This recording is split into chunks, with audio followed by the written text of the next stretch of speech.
அன்பானவர்களுக்கு கோவிந்தராஜன் வணக்கங்கள்.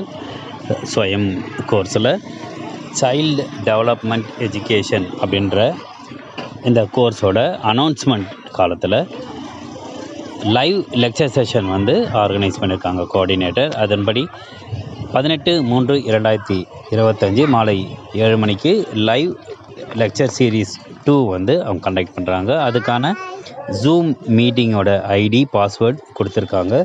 ஏற்கனவே 17/3/2025 live lecture series 1 conduct பண்ணியிருந்தாங்க. இந்த ஜூம் மீட்டிங்கில் நீங்கள் கலந்து கொண்டு உங்களுக்கான கொஷின்ஸ் ஏதாவது இருந்தாலோ இல்லை டவுட்ஸ் ஏதாவது இருந்தாலோ நீங்கள் கிளாரிஃபை பண்ணுறதுக்கான வாய்ப்புகள் இருக்குது. ஜூம் மீட்டிங் ஐடி பாஸ்வேர்டை நான் டிஸ்கிரிப்ஷனில் போகிறேன், நீங்கள் பார்த்துங்க. சைல்டு டெவலப்மெண்ட் எஜுகேஷனில் உங்களுக்கான டவுட்ஸை கிளியர் பண்ணிவிட்டு நீங்கள் அனைவரும் வெற்றி பெற வேண்டுமாய் உங்களை வாழ்த்துகிறேன். வாழ்க வளமுடன். நன்றி.